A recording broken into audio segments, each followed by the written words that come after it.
who runs more? Because you're a big runner. Who runs more, you or Mackenzie? He's done like Ironmans. I can't touch any of that. So him by a mile or I have to say this. I would love to see you, Mackenzie, and St. Louis run those stairs and see how long anyone would last. Who tails off? Yeah. Someone said to me, someone sent me, after I retweeted it, because I thought it was so good, someone sent me a question on X, like, could you do that? And my response, and I'll say it here, is no. I'm in much better shape, but I'm not a runner. I would go up and down that a few times. I would actually last going slow, I think, but eventually I would sound like I smoked 6 packs of cigarettes. Like I just wouldn't, I wouldn't last that long. Welcome to 32 Thoughts, the podcast presented by the GMC Sierra AT4X. Thank you so much for joining us. I'm Kyle Bukauskas. He's Elliotte Friedman. He's Dom Shermatti. And to quote one more line from John Oliver, it has been a busy week, Elliotte. How are you holding up? I'm good. How are you holding up? How was Boston? The weather was phenomenal. I love going into Boston, especially when good conditions out. As you know, it is such an active city. When you see people out walking, running along the river, it's just a wonderful scene throughout there. Getting to walk around different parts of downtown, the North End, all of it. And I love doing games in that building too. We talked a lot about on the last episode of the tensions that seem to be building around that matchup, the Bruins and the Maple Leafs on Saturday night, Elliotte. We got a whole whack to get to here on this edition, but why don't we start there? So the Bruins beat Toronto 4-3 in overtime. The Leafs make a late comeback there. Beautiful play between Tavares, Marner, and Auston Matthews to tie the game with just over a minute remaining in regulation. Brad Marchand gets his first of the year in overtime to seal it, coming about, 45 minutes or so after you had gone on Saturday headlines with Ron MacLean and reported that the Bruins and Marchand are getting somewhat close to a deal. You said 3 years was what you were hearing then. Marchand was asked about it after the game. I actually had a good line about you, saying that you've been talking about him a few times over the last week. Elliot likes talking about me this week, eh? Yeah, I mean, I mentioned this before. I'm not big about talking about contract stuff in the media. I'm not going to do it, but I mean, that report from Elliotte is false. So where do things stand? Kyle, he's the source. There's no better source on this one than Marchand, since he's the guy who's actually going to sign the contract. So if he says at this point in time that I am wrong or the story is false, is the phrase he used, then I just have to eat it because he knows where things stand. I'll say this. I don't believe talks have broken off between the Bruins and Marchand. I don't think this is a situation where they've stopped discussing it or they're no longer moving forward in attempts to sign an extension. So I'm not concerned about that. And what someone said to me on Sunday morning was, if you're going to be wrong on this one, he thinks I'm going to be wrong on term. There's a possibility he thinks that the Bruins would prefer 2 years instead of 3. And, and we'll see where we go here. But long term, I think this is going to get done and we'll see what the term is. However, at this moment in time, you have to go with what Marchand says because he's the source.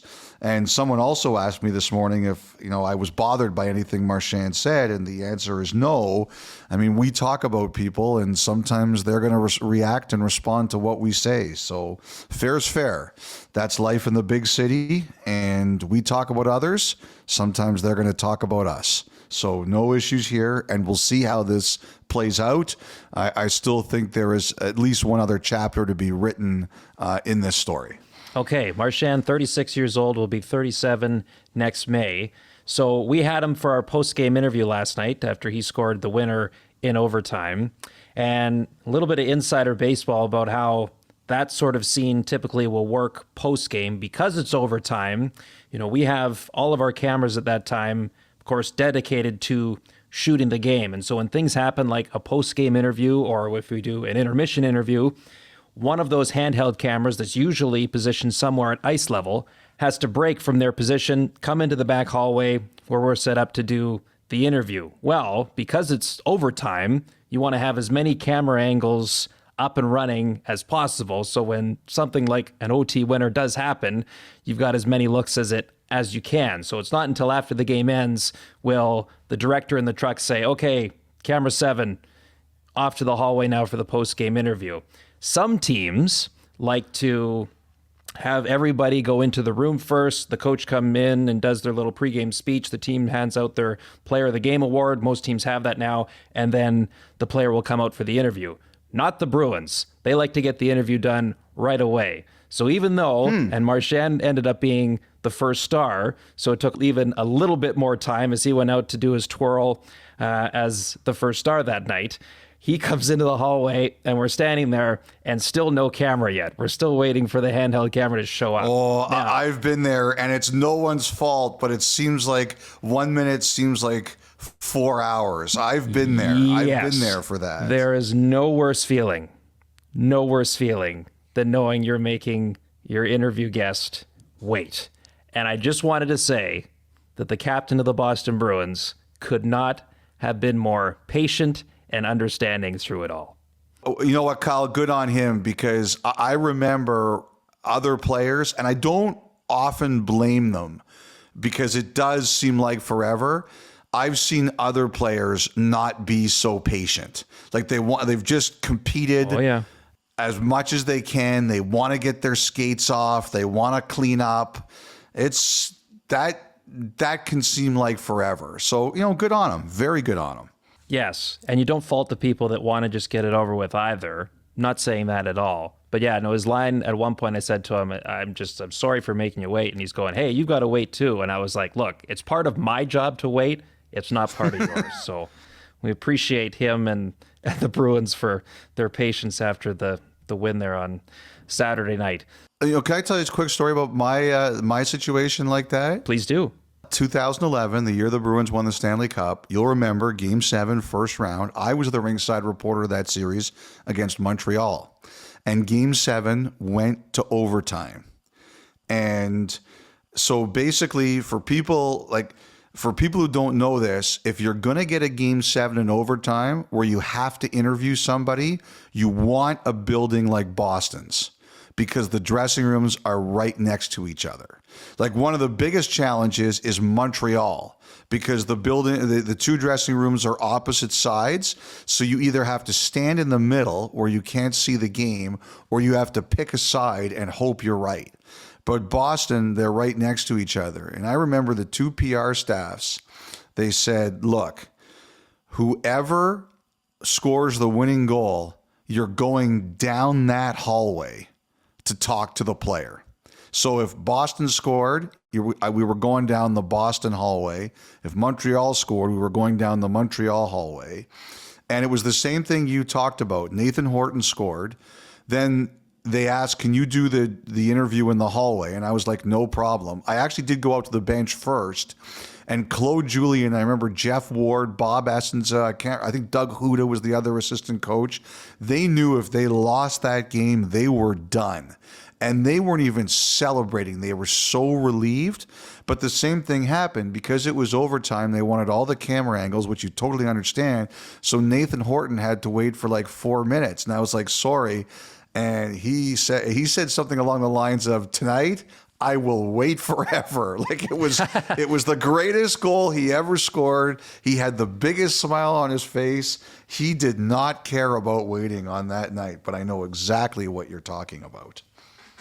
That's great. Yeah, if there's any solace, it's that typically you're interviewing someone who is in a tremendous mood, which can kind of help cushion the wait time. So, yeah, I just had to have a chuckle with how that all played out on Saturday night. Frege, not much to laugh about in Chicago right now. So they lose to Dallas 4-2 on Saturday. They've lost 4 in a row, 2-6-1 on the year out of the gate. And Connor Bedard wasn't exactly hiding his frustration at where the team is at to open the season.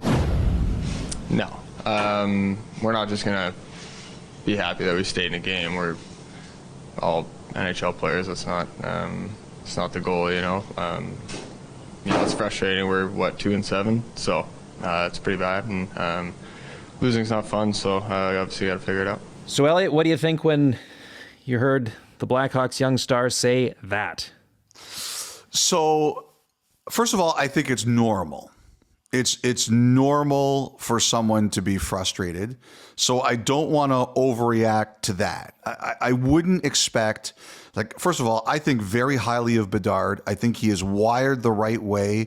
I think that he expects as much from himself as he does from anyone else, which is the way it should be. If you're going to be a great player, you should expect a lot. In my experience dealing with him, there's nothing I don't like about him. Have you heard that I used to cover the NBA, Kyle? The which, sorry?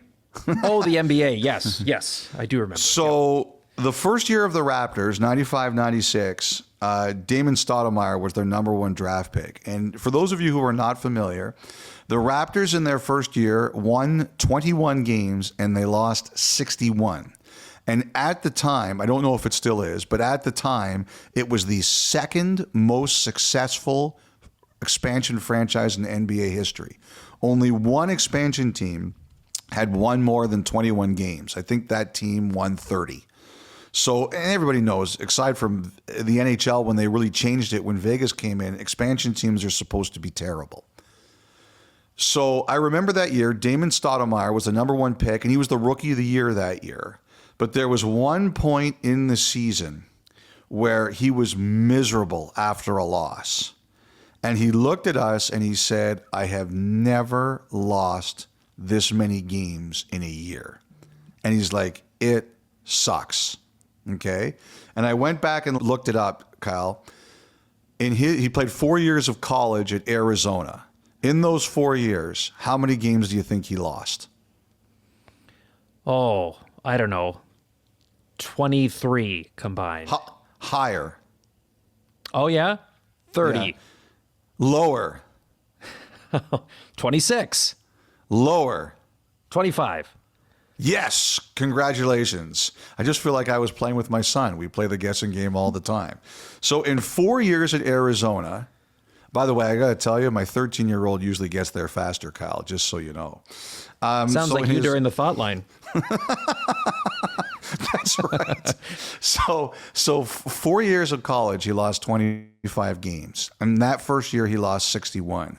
And for those of you who remember Stoudemire and the Raptors, in his third season, when Isaiah Thomas left and the team was really going poorly, I think they lost 66 games that year. He asked for a trade. And I'm not saying that's going to happen here, but I always remember that. That was my first year covering a beat, 1995-96, and it was just a real introduction. I loved everything about it. I learned so much covering those players. And the thing about Bedard is it's not completely the same in hockey. In hockey, in minor hockey, you change every 2 years. You move up to another level. We're starting to see more stacked teams now. In junior, he only played a couple of seasons. Yeah, he only played a couple of seasons. And the one thing that people should remember about Bedard, I think it's important to bring this up now, is to his junior team in Regina, he was incredibly loyal. The team wasn't great. And there was a movement, we talked about it on this pod, about trading him to a better WHL team so he could have a better chance at a playoff run. And he was like, nope, I'm staying in Regina. I'm loyal to Regina. And remember that year, they lost to Saskatoon. The Blades were a great team that year. They lost in 7 games and he had 20 points. So I think it's important to remember how loyal Bedard is. I think, though, when you go to the NHL, the difference is that, you look at it and you say, this is going to be your team for a while. When you're drafted into an NHL team, you don't become an unrestricted free agent for 7 years after your contract starts. So you go to the NHL, you go to a team, in this case, Chicago, and you're like, this is my team for a while. Like, this is who I'm going to be with. So when it starts like last year, you know what it's going to be like. But, you heard what he said to us in Vegas at the media tour. I just want to be playing meaningful games at the end of the season. Well, he's looking at it And there's like, he doesn't want to hear more about moral victories. Like, he wants to see improvement. And this league, it is hard. Like, there is not a league in sports, of the major team sports, where one player kind of has less of an impact than the NHL. I mean, you can argue maybe goaltender is different, but generally, even like none of the best players play less than they do in hockey. The best forward plays 25 minutes. The best goalie, well, they play every game in the playoffs, but they take 25 to 30 games off in the regular season where they rest. The best defenseman probably plays close to 30 minutes. So, like, you have to have great players, and a few of them, but you have to have depth. And, that's why I was actually having this conversation with someone yesterday, Kyle. That is why in the NHL, like, their rebuild can be a really scary thing. Like, we were texting as you were flying home today, and we were talking about this. And, you take a look at how many teams really rebuilt and stayed successful. Chicago did when they won the 3 cups. I think you would say Tampa Bay did, and they're still pretty good. Colorado has a good core drafted. Dallas looks like they've got staying power, and they drafted a lot of those guys. But a lot, like, how many teams have we talked about the great talent that they've acquired in the draft, and they still can't make the playoffs? Or how many teams accumulated great talent in the playoffs, and Edmonton busted through for the first time last year. Toronto, with their young core that they drafted very high, they've got one playoff round win. Like, I think Winnipeg makes a lot of smart hockey decisions. They don't have a ton of playoff success. They did get to the semifinals in 2018. LA, they did very well, obviously winning 2 cups. But look, a couple of years ago, everybody was talking about them as having like the number 1 prospect group in hockey. And then they started going outside and finding players because they weren't sure what they had there. I think Carolina is a very consistent team that's done pretty well, and they consistently win playoff rounds. They haven't busted through, but I think you'd say that they generally do a good job. But you look at San Jose right now, and, Ryan Warsofsky, like, he used the word embarrassing to describe their start. You look at Anaheim last year, they tried for Marchand, they took some big swings. They've got really young players, but it's a long process. So I think that, Chicago last year, they took a pretty big run at Jake Gensel. And, when I first mentioned the possibility of it, Kyle Davidson kind of rolled his eyes at it. And, that's totally fine. No problem. But I think he knew that, there's sort of like the guys you sign to shorter term. And then there's the guys you throw the big term at because you're like, that guy can be a great player for us for a long time. And ultimately he goes to Gensel.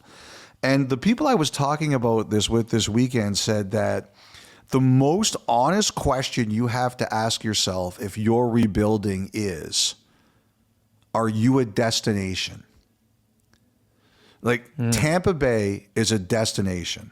Dallas, I believe, has become a destination. Vegas, that's one of the things, like, one of the guys said to me, he said, a few years ago, you didn't have to compete with Vegas. Well, now Vegas has made itself a destination. So there's another team you're competing with. Florida was a sleeping giant, and they're not a sleeping giant anymore. They've, the Violas and Bill Zito have turned that team into a destination. So, I listen to Bedard, and I understand his frustration. I don't think there's any reason to panic there at this point in time. It's way too early for that. But, like, if you're internal in Chicago, like, you're seeing that. Like, okay, we know how much this guy cares. We know that he wants to win. And you have to ask yourself, like, what's our timeline here? We don't want to be stupid, but, how long do we really have? And what one guy said to me was, you have to be honest with yourself about whether or not you're a destination. Because if you are, it's a lot easier. People will flock to you. But if you're not, then boy, then you take it's another step. Like, okay, if people aren't going to flock to us, how are we going to do it? Because maybe you'll draft well, like the Blackhawks did 15 years ago, which led them to a Stanley Cup, or 3 of them. But maybe you won't, or it won't work, or the chemistry isn't there, or something's lacking, like in some of these other teams that had multiple picks and either took a really long time to get there or they haven't gotten there yet. It was just interesting that Bedard said that this weekend. And again, I don't want to overreact to it, but I think it really hit home with some conversations this week I was having about who can rebuild and who can't, and who can, like, the risks of rebuilding. You might hit it big, but you look around at a bunch of teams that looked like they were going to hit it big and didn't come close. And when you're the person that's signing the checks, that's the bet you're making.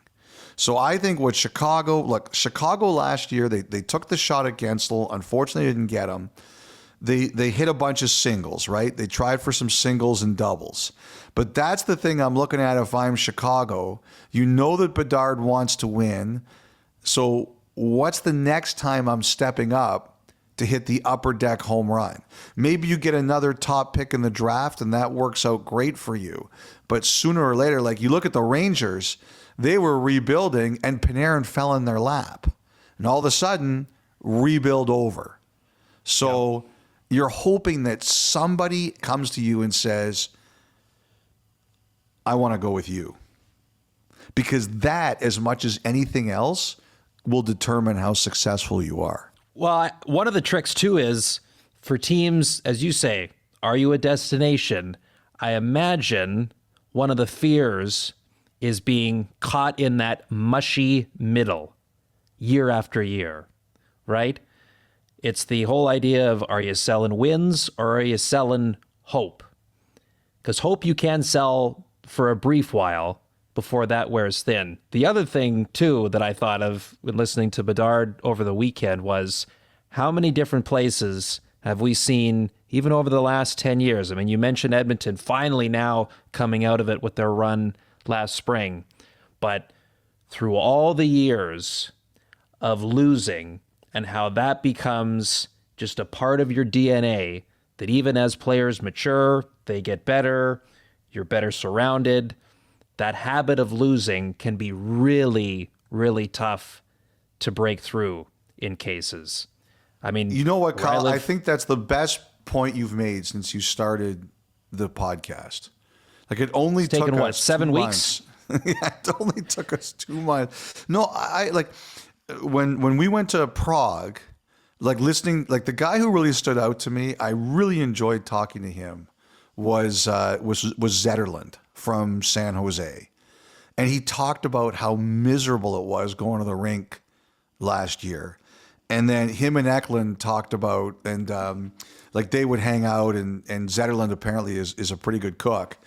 But they would hang out and they'd say, how do we make this positive? And they said, the way we make it positive is that we practice hard and we say everything that we do here is going to be about turning things around for the better. And someday we're going to look back and we're going to say all this practice work we did was going to be about, all right, we're going to look back and we're going to laugh at this and say, this is the reason we turned it around. Well, now, you know, look at the way San Jose started the season. Like, we aren't even in November yet. I completely agree with you. Like that is one, and nobody finds losing acceptable. Nobody does, Kyle, but it becomes a fact of your life. I think you are totally right about this. And like, you look at teams like San Jose was a team. They tried to extend their window. Calgary tried to extend their window, and now Calgary accepted it and said, we're going to try some other things here. We're going to give some chances to younger players. But, you know, like, I mean, Detroit wanted to keep that playoff streak going for as long as they could, and it eventually caught up to them too. So there's traps and there's pitfalls all over the place. One owner said to me, it's in the NHL, it's easy to say tear it down when it's not your money, because the risks are certainly there. And the other thing someone said to me, and I think this is really good, is that there's a lot of GMs out there that they know if they tear it down when it's good, or you're going to reap the rewards, you're not the person who's going to enjoy them, because you're going to eat the losses. And if it works, it could be somebody else who is in charge. Think of how many teams got good after the person who kind of took them through the bottom was gone. And maybe they made good decisions and maybe they made bad decisions and deserved to be let go. But look at it. How many teams finally got successful on a second GM or a third GM of the rebuild? Now, I would like to think, Kyle, that if I was in charge, I would say, look, I'm going to do the best for the organization, whether or not it's good for me. But that's easy to say here while I'm co-hosting a podcast. I freely admit I'm far from a good person. I would like to think I would do that. Seconded. But it's easy. It's easy to say from here. Easy to say from here. Yes. And I just think, as much as we hear all the time that it's a copycat league, sometimes, when we have discussions like this, I'm like, there's so much nuance and difference from market to market at the same time too. 100%. So, I think everybody in Chicago understands what Bedard's saying, and I think it's too early to panic. Bedard wants out. He's leaving. No. Oh, no. That's not what we're talking about here. But you don't think that the Blackhawks know that guy wants to win sooner as opposed to later? He's a competitor. Totally is. Oh, sorry, Kyle. One more thing I wanted to say. This was another thing that came up from my conversations about this. What one person said to me is that there's a lot of people watching how St. Louis does this year. That's interesting. Yes. So it's a tough division. It was interesting hearing those players talk about the guys they got. Like the veterans who've been there for a while, they really like the summer they had. They like Broberg a lot. They really think Broberg's a really good player. And they like Holloway. And one of the players pointed out you add Buchnevich to that too. So Texier. Texier. And can I just say quick, Elliotte, something? Yeah, absolutely. Well, remember, because we sat down with Philip Broberg last week, and one of the conversations we had there when the team was in town was that the idea that Doug Armstrong was really trying to target those types of players in their early 20s that they project as long-term options at the NHL level, players that are 3, 4, 5 years removed from when they were drafted as opposed to doing it through the draft. Now, that situation was so unique last summer that they had 2 players they were able to nab via an offer sheet. That opportunity is not going to be there for teams every single summer. But to your point, how they went about things in the offseason, it was like, can we take the concept that's been out there for years and years and years and try to skip the first couple of steps, don't you think? Yes, 1,000%. And you're right. And so they got, and Texier, by the way, Braden Shen said that kid can really shoot the puck. So they got Broberg, Holloway, Buchnevich, and Texier. And Buchnevich obviously was not last summer, was before. For a second, another second, a third, a fourth, and Samuel Blais. That's what they had to do to get those 4 players. And the Blues are right in the mix. And, if this works for them, there's a few people over the years, more than one person, I've seen it several places, I've heard it several places, who've said that the real sweet spot for the offer sheets is where St. Louis did it. like not first round picks, like just below that where you don't have to spend a first rounder, but teams are vulnerable because they're so close to the cap. Now there's a hope and an expectation the cap's going to go up big next year. We'll see. Right now it's supposed to go to 92.5. We'll see. But, if that works and it works for St. Louis, I'm wondering if more people try it. It's exactly what you said. It's that sweet spot of player, not ELC, not UFA, right in the middle. Right in the middle. And unfortunately for the Blues, they came up short in Montreal on Saturday night, but that was a massive win for the Canadiens, Elliotte, ending their 4-game slide. They followed that up with a win in Philly on Sunday. A bit of a white-knuckle finish to that one, but Cole Caufield scores again. He's up to 8 goals on the year. We'll get to him in a moment, but you also said during Saturday headlines on Hockey Night over the weekend, Friedge, that the Canadiens, one of the teams that are looking around the league for some potential help to bolster their lineup. Anything to add there? Well, it's been reported in a couple of places that they are looking for another right shot D, a top 4 right D. Like, who isn't? Everybody is looking for a top 4 right D. There aren't enough of those to go around. But they're also looking for a forward too, and they're looking for a forward with some edge. Eric Engels wrote an interesting column this week just about the Canadiens aren't really hard to play against. And I do think they would like to address that up front with a good forechecker, especially if they can.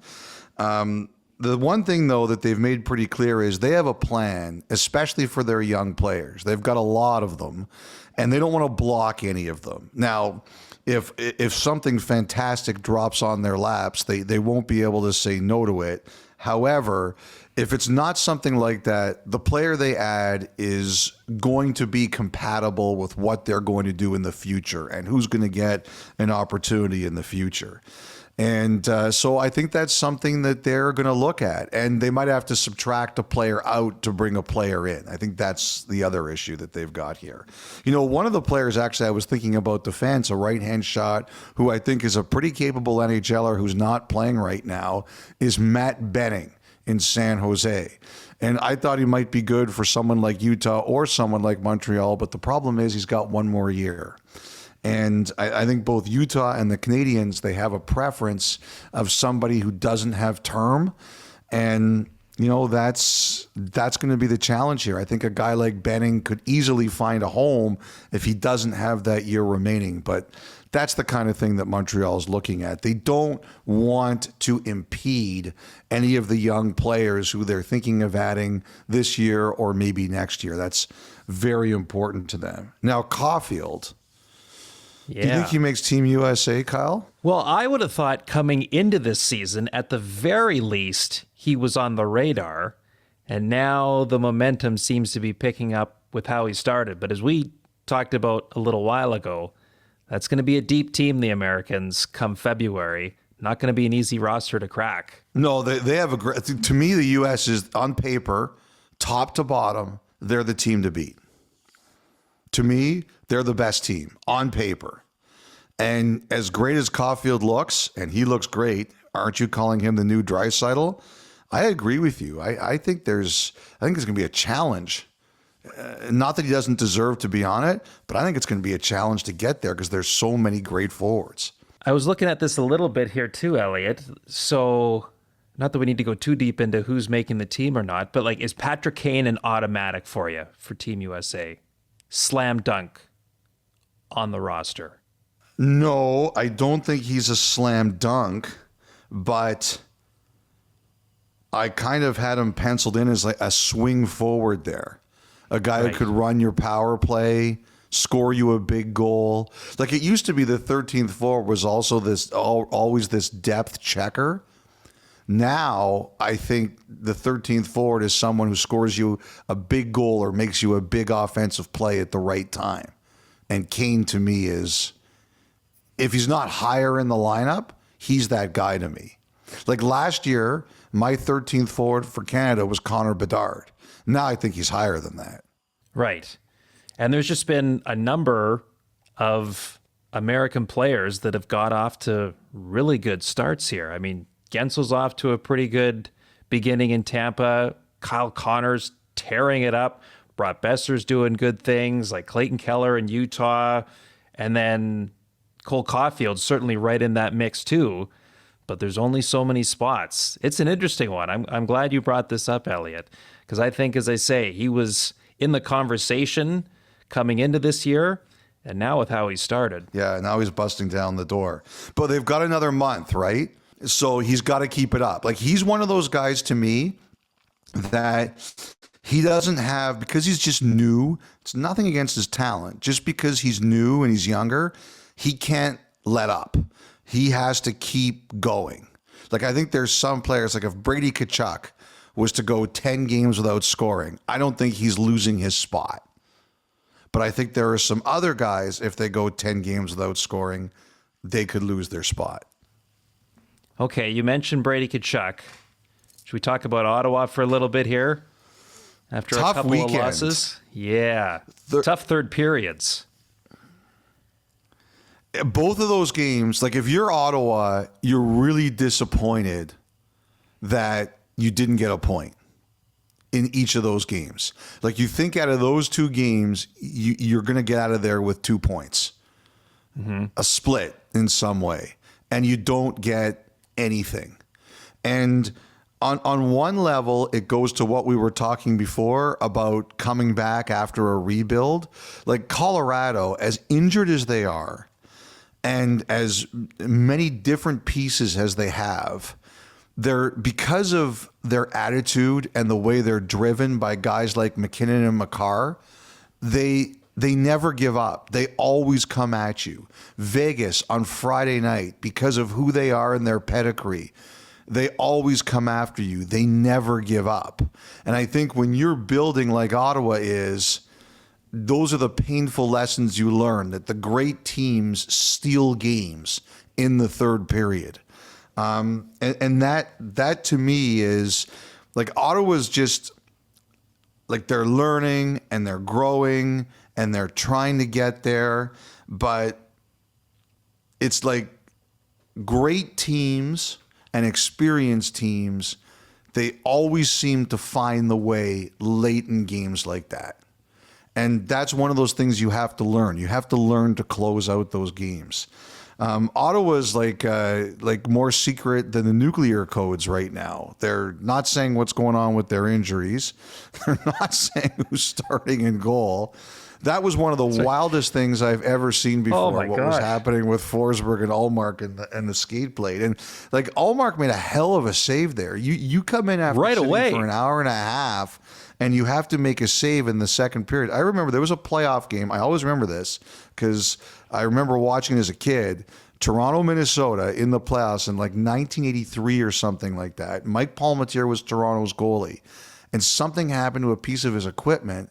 And Rick St. Croix, who was a really good, capable backup, came in and he faced one shot. I think he played for 16 seconds. He faced one shot and Minnesota scored, and Minnesota won that playoff game by 1 goal. And so it would have been easy for Ullmark to give that up, but he battled. But to me, that is just the difference of established team, Vegas, Colorado, and team building. I'll say this, though, about the Senators. Twice they came back in this game. They made it really interesting late. I am going to Claude Giroux right now, and I am saying, can we sign you? We want to lock you up. Now, ultimately, Giroux can say, maybe I want to go chase the cup. I don't know. I'm just throwing stuff out there. They just had another child. Maybe he wants to stay there because their family got bigger. I don't know what the answer is.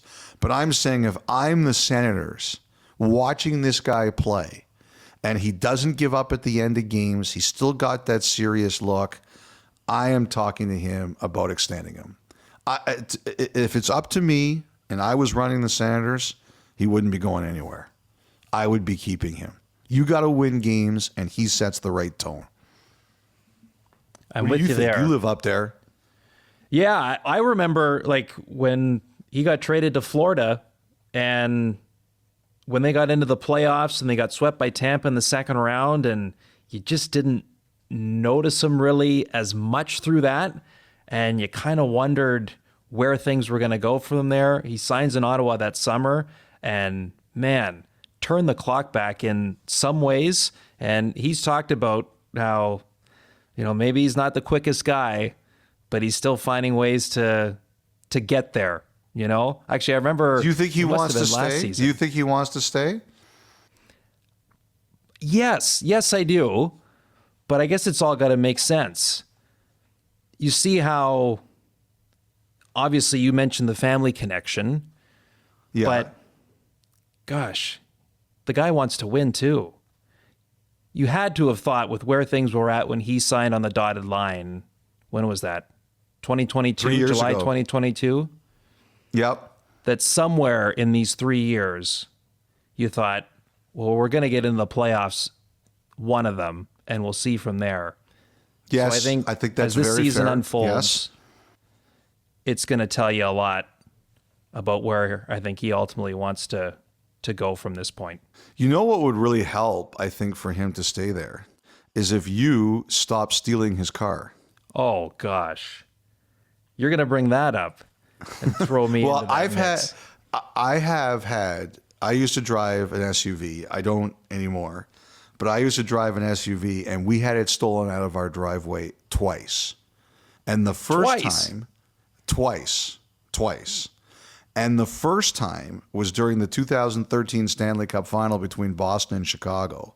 And my wife called me frantically at the hotel. I can't remember if I was in Boston or Chicago at the time. And she said, she called me and she's like, your car is not in the driveway. And I'm like, what? And she said, your car is not in the driveway. It's gone. And I was like, you're kidding. And like, there's not much I can do. Like, I'm at the Stanley Cup final. Like, what? So, and they found it. They found it in a shipping container. And then I think about a year or two later, it got stolen again. And Wow. again, they found it. They found it again in a warehouse. And it was crazy. It was absolutely crazy. And after that, I decided to go, because we have a garage that's big enough to park one car, but not a second. So I decided to go with sedans after that. We parked my wife's car in the garage. So we go with, so I decided to go with sedans after that. But when we moved to our new house, Kyle, we have security cameras now. And twice we've been knocked on our door from neighbors. And they said, we had our SUV stolen from our driveways. Does your camera see what happened? And in both cases, the answer was yes. It saw them both. And one of my neighbors actually heard it happening and wanted to confront the people in the car. And his wife told him not to do it. And the police told him you're a good thing you listened to your wife, because you do not want that confrontation. So all of this to say, Kyle, I know you're the ringleader. Stop stealing Giroux's car. No. You know what this does sound like, though? What? This sounds like a case for Friedman Bukauskas law firm. B&E law firm? Yeah. That disclaimer was pretty good the other day, Dom. That was well done. Anyway, getting back to it, if I'm Ottawa, I'm going to Giroux. If he wants to go, that's one thing, but I would be taking the initiative. He's too important. You need him. Yes, you do. Okay, Matt Coronado and the Flames. So Coronado was sent down a couple days ago. He played only 10-21 versus Carolina the other night and was sent down to the American League.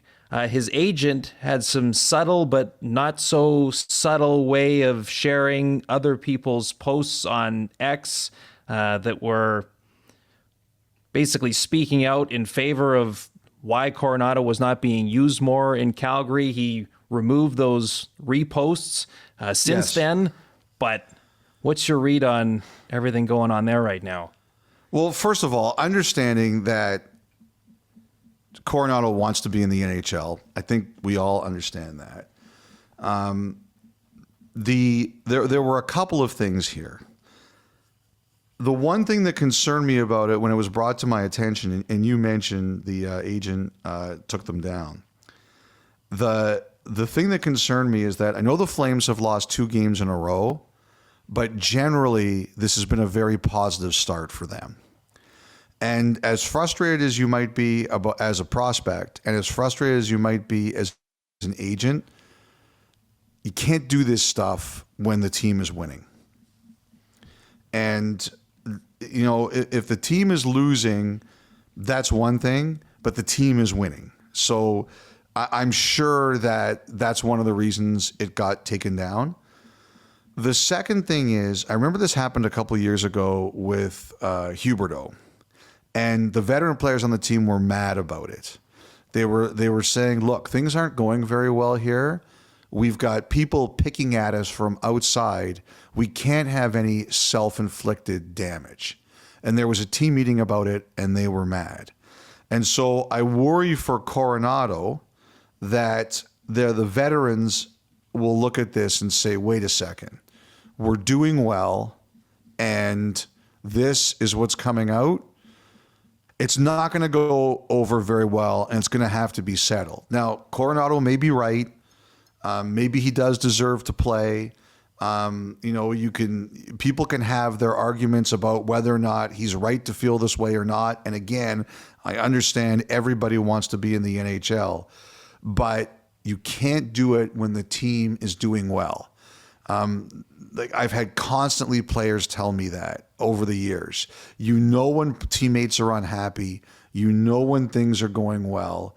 You can't, when things are going great or good enough for the team, if you've got a problem, you've got to handle it internally and bide your time.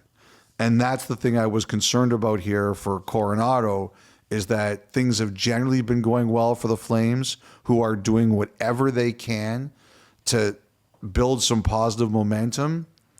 You know, he's probably going to have to deal with an unhappy organization and maybe some unhappy teammates if they're aware of this. So that's the concern I have for it. I just think the timing, as frustrated as you are, I think the timing was bad. Disagree with me at all on that one? No, I don't. I just wondered the fact that he had shared these other people's posts kind of making the case for why Coronado should be playing and should be up and playing more at the NHL level, and then he removed them. Is that suggesting then when he did it to begin with, did he not have his client's consent?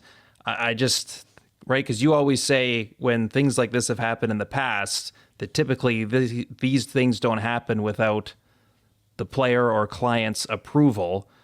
I just wonder if that was the case here. It's a good question. Like, you know, Al Walsh is a guy who in the past he's done things like this, but he always makes sure the clients know.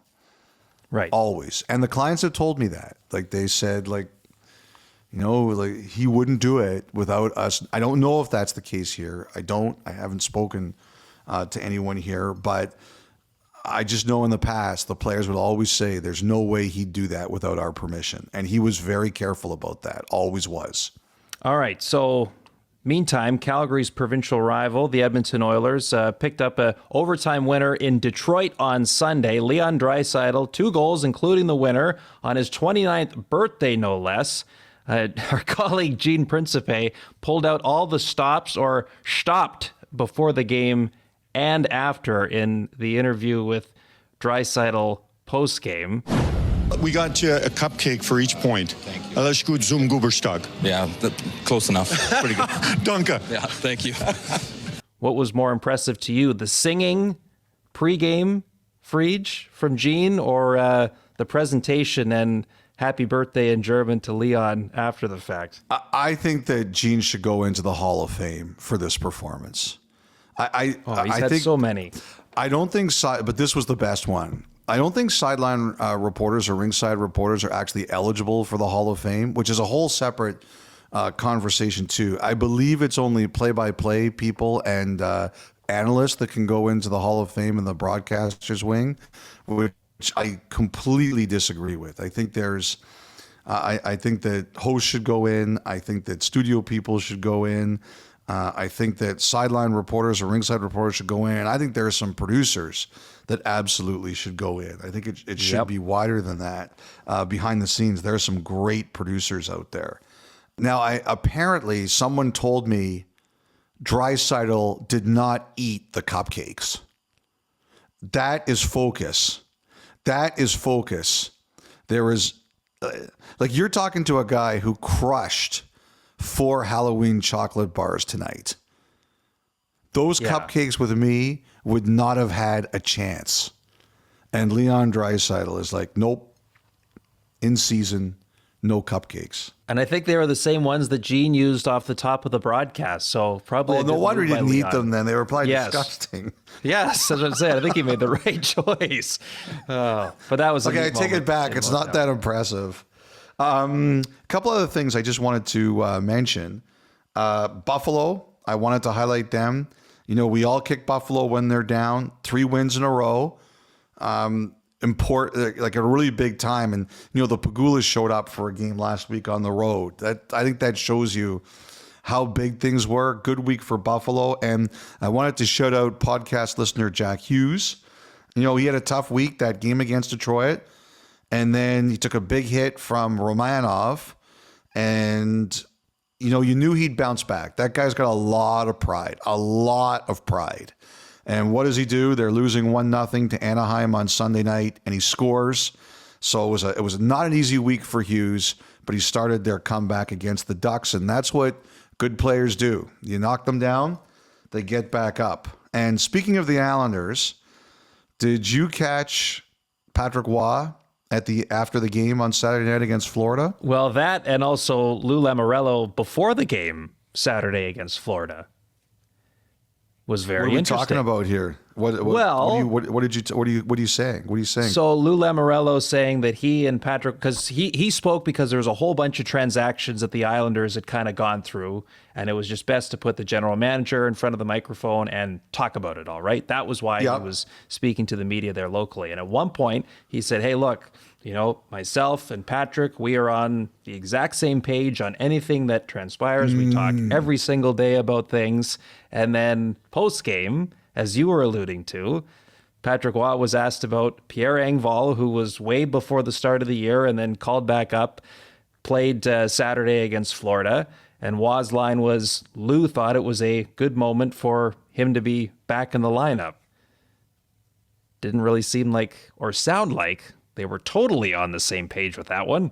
Okay, the number one thing I always think here is that Roy thinks first in French, so I always give some of the benefit of the doubt. Like it's not like he hasn't it's not like he hasn't spoken English for a long time, but I always give that the benefit of the doubt. Number 2, I do think for the most part, Roy and Lamoriello get along very well. Number 3, it was after a really bad loss. Like that was a bad loss. I was working Saturday night. Obviously, it was 3-0 Islanders. The next thing I did, I looked up and I was like, "Holy smokes! Like what happened here?" They got blown out of the building. They lost 6-3. And you know, I'll tell you a funny story about what at the 2001 Stanley Cup Final. After one of the games, Colorado had lost. They eventually came back to win the cup and beat Jersey, but after one of the games, Colorado lost. And Roy was walking down the hallway with someone else. And that other person said to Roy, after the last time this happened, you said we cannot afford to lose a game like that again. Well, it happened again. Why? And Roy stopped. And he shot this person a look. And I was in the hallway doing live hits. I was at the Score at the time. And I don't know if you've ever seen Raiders of the Lost Ark. It's an old movie, Kyle. It happened before you were born. But there's a scene at the end of the movie where they tell you, do not look into the Ark. And the people who look into it, they melt. I basically melted. I withered after I saw that look from Patrick Roy. I'll never forget it. That was like everybody knows what was like after losses. That was a moment when I saw face to face his pure, unbridled hatred at losing and being questioned about it. I have always remembered that. Anyway, so he's hot after that loss. And so when I saw the quotes and I kind of watched it a bit later, I said, okay, that's weird. You rarely hear that kind of disagreement publicly where Lou Lamoriello is involved. And I said, everybody's entitled to a one-off.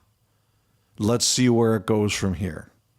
So I'm not ready to make a big deal out of this yet, as opposed to a guy who absolutely cannot stand to lose, had to talk to everybody right after a loss like that, and he was steaming. And let's just see where it goes from here. Okay, we won't make a big deal out of it yet either, but I will just mention that Engvall played 10:37 that game. Only Matt Martin played less for the Islanders. Yes. I mean, look, like, he's not happy. He is mad. But, some people were saying, is this a rift between Waugh and Lamoriello? I'm not willing to go that far. And you were melting at the look of Waugh back in 2001. You can only imagine being a bystander if those two really did have a riff. Oh, my God. They should sell that as a pay-per-view. The Islanders would lead the league in revenues. Dom, get on it. Secure the rights. Okay, that will take us, though, to our final thought presented by GMC. We'll move just a little bit further west, and what a cool moment on Saturday night for Arshdeep Bains of the Vancouver Canucks, a local product. Vancouver was the team that he grew up cheering for. An incredible journey, not a guarantee by any stretch to reach the National Hockey League, let alone score a goal. His first career goal in his home building. The Canucks sprung the shot, looking at rebound, the gun goal! Arshdeep Bains, Punjabi Adiman of the shot! Kitte da pehla goal hovi! Hockey night Punjabi day! Such a neat moment with his parents, the photo afterwards with the stick and the puck that he scored. You got the hockey night treatment with the towel, an interview with Scott Oake post-game. And just listening to that interview, I mean, you could tell he had not come back down to earth yet, understandably, just with all that was going through his mind, surely, and just a real special night for him, his family, and the community there in the BC Lower Mainland. What did you think watching all that in the Hockey Night in Canada nightcap? The only thing I didn't like about the interview is, and I know why it didn't happen, but Scott Oake was up high. That's one that's better, as you know, when you're right next to Bains. Right, not on headset. On the headset, it's always tougher, and Scott has to be up there to do the after hours with Ray Ferraro and Tyler Myers, which, by the way, was great. It's less personable, unfortunately, with Bains in that situation. I think the thing that really stood out for me, first of all, the smile. It reminded me of Kirkland from Calgary, like just the huge smile on their faces when your dream comes true. And, obviously Kirkland had a long road to get there. And the story's been told that Bains was a guy who just wasn't getting drafted, which obviously increases or decreases your chances of making it this far. The ovation, I thought the Vancouver fans really delivered. That was a great ovation. It was great that it was a hockey night in Punjabi game so that we were able to play the call, which was a great call. I have no idea what was being said, but you could tell the passion and the excitement. And, I got a note and I just wanted to read it from Bhupinder Singh Hundal, who used to work on that Hockey Night in Canada Punjabi broadcast. And now Bhupinder works for Global. He's the station manager for Global BC, Global Okanagan. And he also does news on CKNW.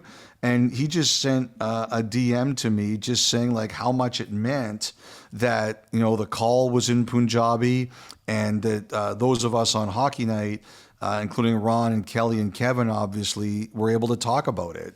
And show the way he enters onto the ice and the goal. And like the Punjabi community, they are huge Canucks fans. Like that is one of the staunchest Canuck fan bases that exists anywhere. And that's a victory for them in addition to the entire team. And like, those are the nights that are special. There were other guys who scored their first NHL goals. Connor Geekie scored his first NHL goal. Yep. Mackie Samoskevich scored his first NHL goal. Like, that was an absolute beauty. Those are moments that you never forget. But, you know, for Hockey Night in Canada and the community in Vancouver, the Punjabi community, that was huge. Like, that's a moment they will never forget. And it's nice that some members of the community thought it was great that, you know, we were celebrating it just as much, because hockey's a great game and you want everyone to love it. Yeah.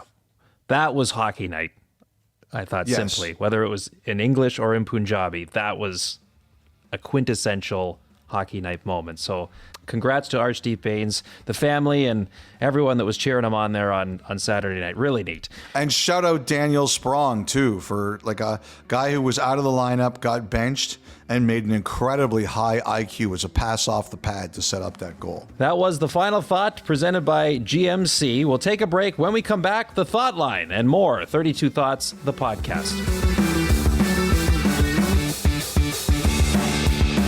Listen to the 32 Thoughts podcast ad-free on Amazon Music, included with Prime.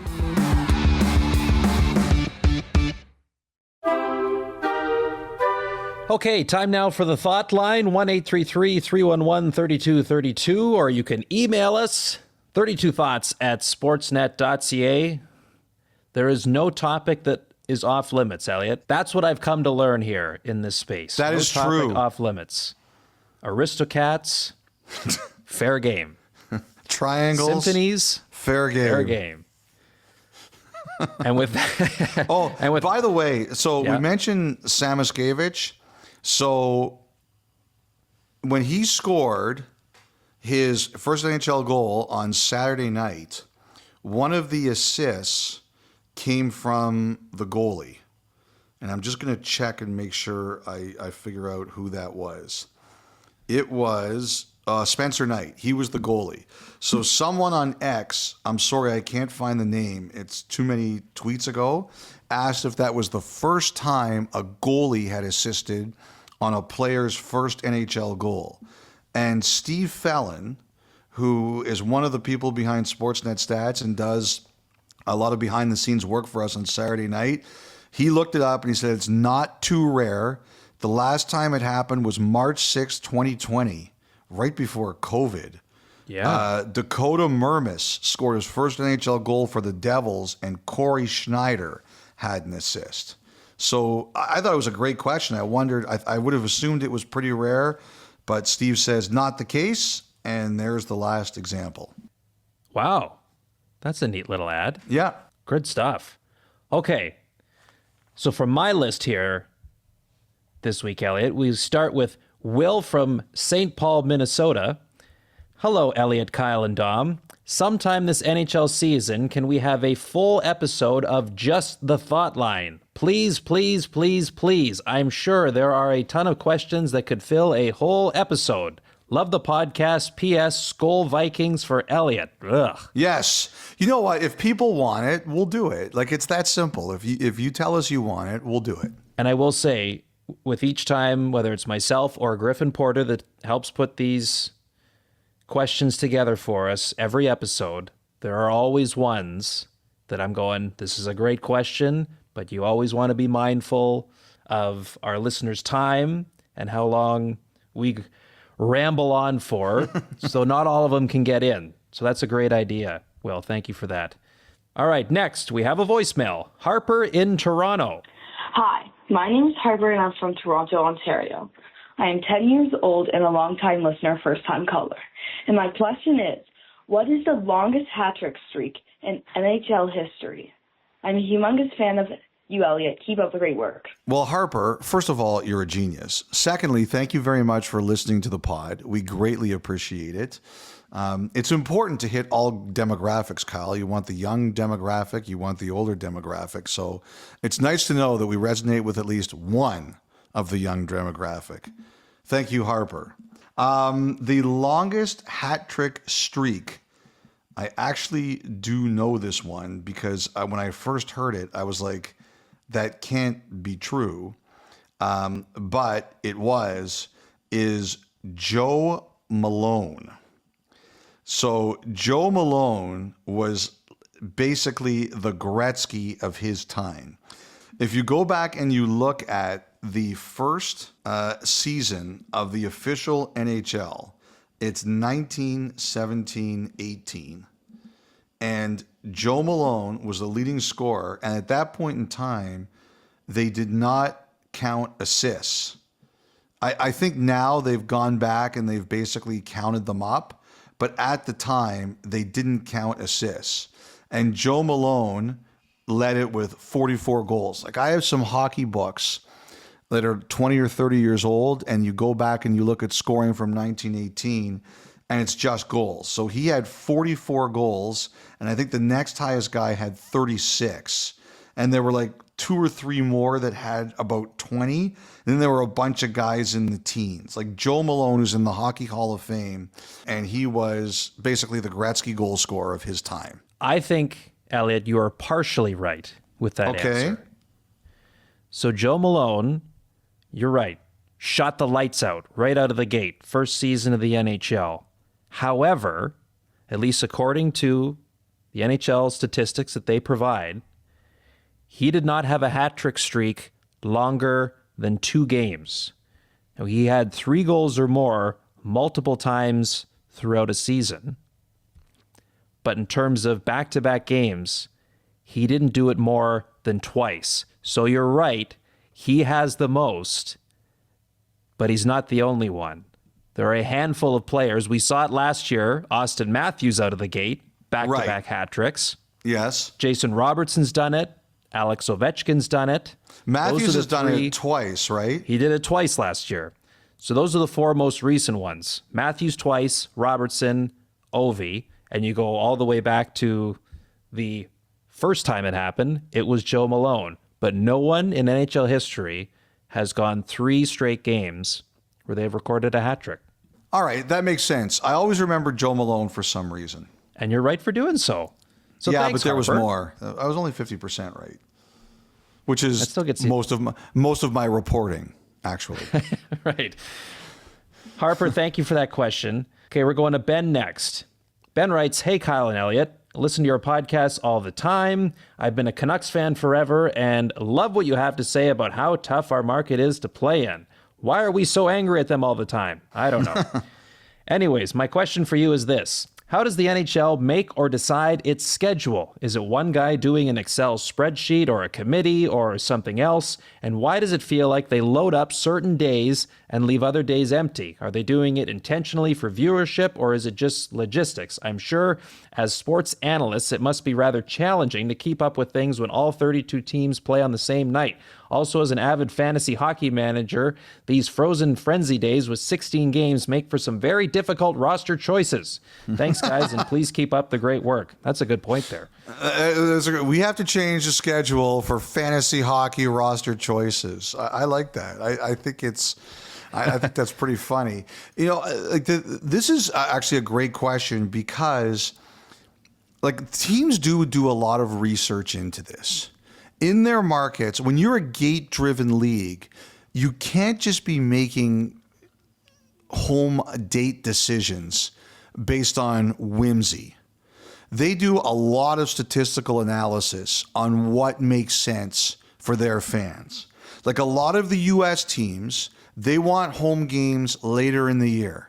Like they do not want to compete with football. They have to compete with football, but they want to compete with football as little as possible, especially if you're in a city where it's not just the NFL. Like if you're in Texas or even, places like Nashville, even Michigan, which loves its hockey, like you have your NFL, you have your NCAA, you have your high school football, and football is king. It is. When you take a look at the top 100 most watched broadcasts in the U.S. at the end of every year, like 90 to 95 of them are football and like 90 of them are the NFL. It is king. Maybe the State of the Union address gets in there. Maybe whatever's airing gets that prime spot after the game of the Super Bowl night gets there. But generally, it's almost all football. And so, the teams in the U.S. do not want to compete with that. So they always try to push their games back. So that's one example. But the other thing, too, is like I remember David Poyles going into the Hockey Hall of Fame this year. He told me a story once about how when they got to Nashville, they learned, I think it was, there was a night that was big for Bible study. I think it was Mondays. If I'm wrong about this, I'll get told. But he told me this story. They learned that among their fan base, there was a night that was big for Bible studies. So they always tried to avoid it. In this day and age, when it comes to ticketing and things like that, these leagues are absolutely on top of their metrics. They know what nights are good. They know what times are good. They know what days are good. They know what times of year are good. This is all done to get the best possible return on attendance as they can.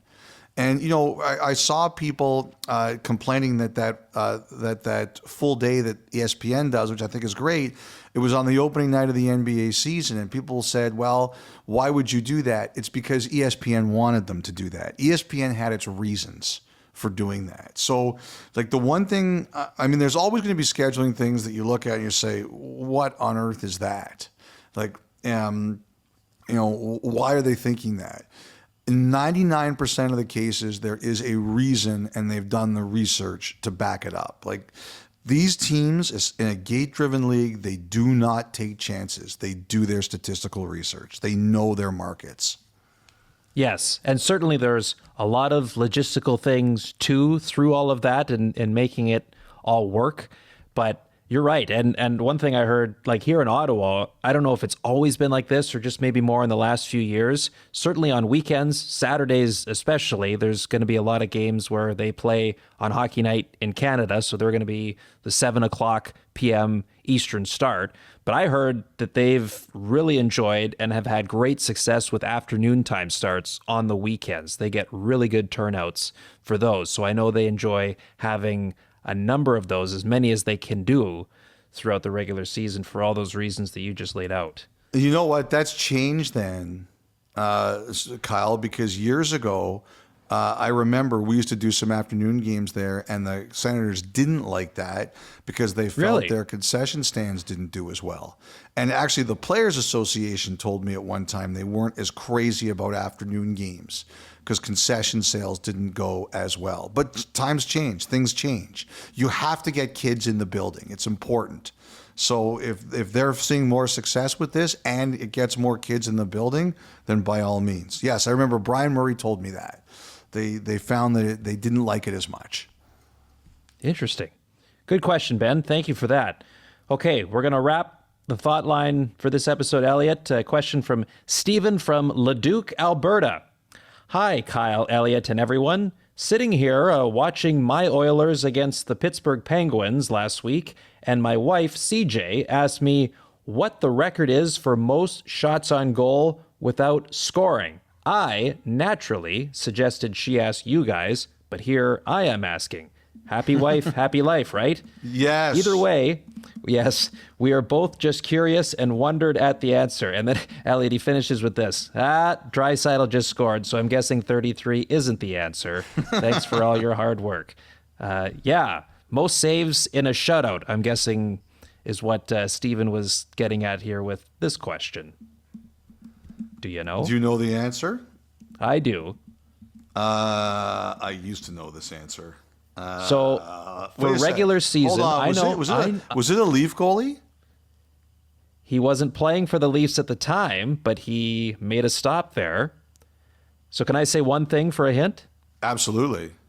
Well, it's just ironic that Stephen from Leduc is asking this question. Well, that answers because I remembered they were a duo for the Leafs once, and I thought it was one of them, but Reimer's from Manitoba, and isn't Scrivens from Alberta? And he was playing for the Oilers when he set the record. Oh, I thought, you know what? I couldn't remember if they were Leafs at the time. We did a piece once on Scrivens and Reimer, and I thought it was one of them. Yes. Oh, nice. I always think, when I think most saves, even though he got beat 3 times that night, I always think Ron Tugnutt because that was such an incredible performance. Bork took 20 shots. Yeah, That's right. So that Scrivens, 59 saves and a shutout, January of 2014. He had, like, a few weeks earlier, had been traded from LA to Edmonton and does that. So that's the regular season record. Dominik Hasek had a 70 save shutout in the playoffs. That's the record. Oh, was that the postseason. triple overtime one against the Devils? Dave Hannon. Sounds about right. 1994. Yes. Yeah, that was, I remember watching that one on TV. The other thing I remember is, because I think we had to look it up last year or 2 years ago, was most shots without a goal. Oh. And that's Stephen Halko, I believe. I think he was just under 100. Well, no, because I looked it up just to remind myself. Remember, Brian Boucher has the shutout record. Yes, most in a row. 5. He made 130 saves over that time. Are you just speaking of one game? No. Stephen Halko was the shooter who had the most career shots without scoring. Yes. I see. But yeah, Boucher, during his run of 5 straight shutouts, 130 saves in that time. I remember. But Scrivens is the guy for this. That was crazy. That was nuts. That's one of the ones where you look back and go, I can't believe that happened. It's like Oral Hershiser exactly has the major league record for like 59 consecutive innings without allowing a run. Like, how on earth does anybody do that? Right. And Boucher wasn't exactly playing behind the early 90s Devils that season either. No. Great. Thank you, Stephen. Thank you, everyone who wrote in. Thank you to Griffin Porter for his efforts every week when it comes to the Thought Line. 1-833-311-3232. 32 Thoughts at sportsnet.ca. Back to wrap after this.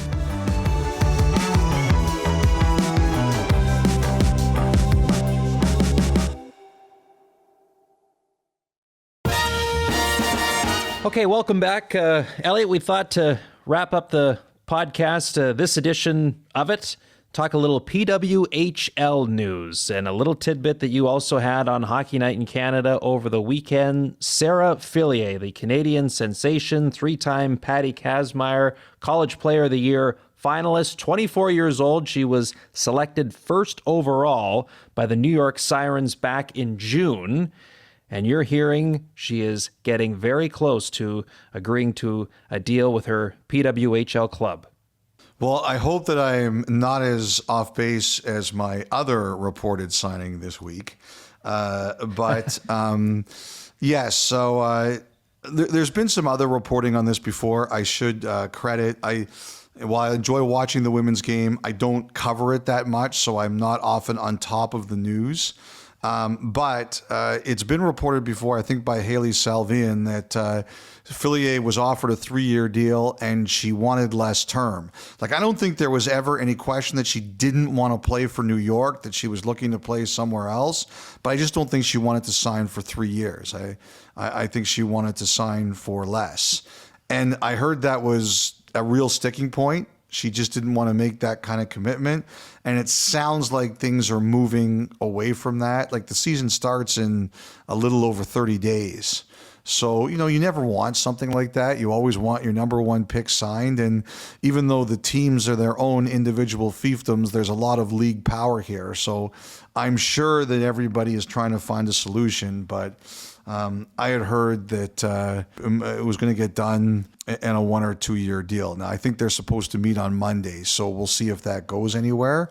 But, hopefully it comes to an end, this stalemate, because those things are never good for anyone involved. No, want to see her in action ASAP. My wife and I went to a number of games in Ottawa last year.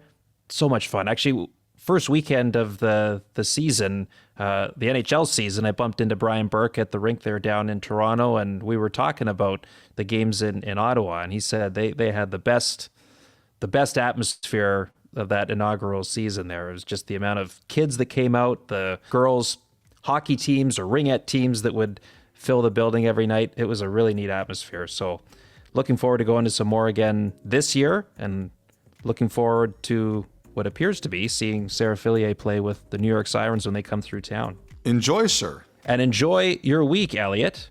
We'll talk to you again on Friday. Thank you, everyone, for listening. This has been 32 Thoughts, the podcast.